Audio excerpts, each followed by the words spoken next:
this presentation.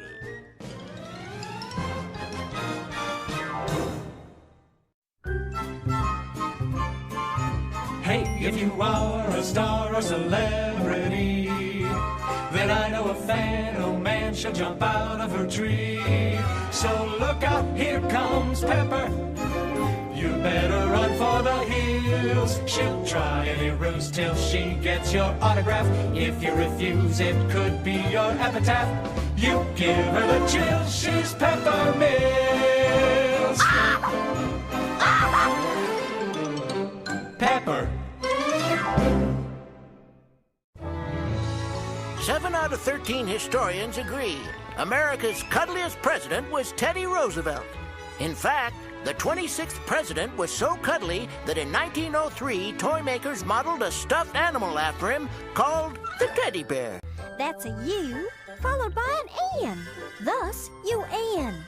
Here I'm feeling oneness with the world and its people. People who need people. Today, the United Nations brings leaders together from all countries around the globe. Each country has equal status in the UN. My area friends, it is time for candor. It is time for truth. This is George, father of our country, Washington, coming at you from my humble abode at Mount Vernon. It's a little place Martha and I paid off with residuals from the $1 bill.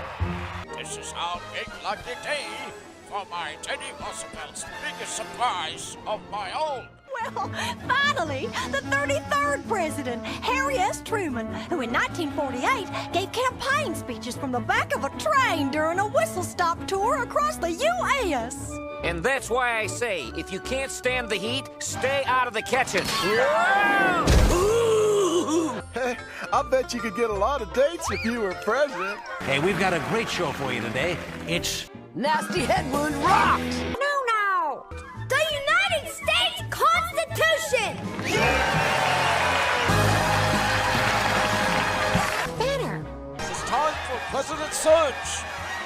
And here's your host, Loud Kiddington. Thank you, Miss Edinburgh! Thank you, I'll be paying you all off later. Here's the first clip to break the ice. Boy, was that ever embarrassing. You know, over the years, I've tried all sorts of false teeth. Dentures made from the teeth of hippos, cows, walruses. Hey, I even had a full set made out of wood. At night, I didn't brush my teeth. I sanded them. Here to help me is the super chairman of the Constitutional Convention himself, George Washington! 7 years ago was the last time I got a bill through Congress. You know, to fish or own a dog, you need a license, but anyone can run for president. Now here's our president, Teddy Roosevelt. I'm gonna bust me a trust. Follow me, boy. There's more trouble afoot.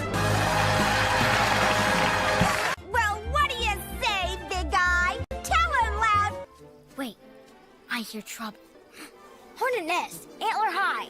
Gotcha! I was the 3rd president of the United States. I wrote the Declaration of Independence. And what thanks do I get?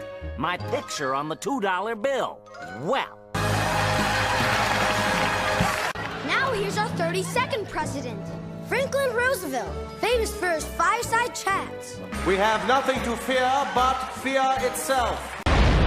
This is a day that will live in infamy. We will call this cake peace, because nobody likes war, and violence is a terrible, terrible thing. introducing General Dwight D. Eisenhower.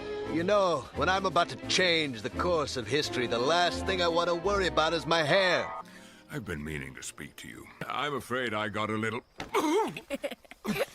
distracted. Abe, I feel your pain. Just thought I'd have a few of my friends over for a little slumber party in your room. I guess I overbooked it. Hey, no hard feelings. You don't mind, do you?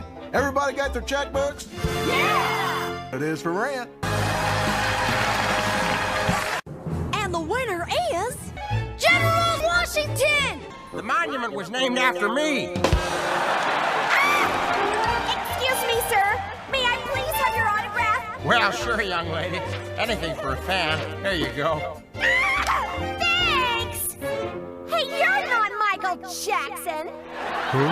Chip Ebola. Imagine what the world would be like without a forum like this for nations to calmly solve their differences. But enough about that. Now, let's move on to the really important part of our tour, the gift shop. And maybe you could be the next world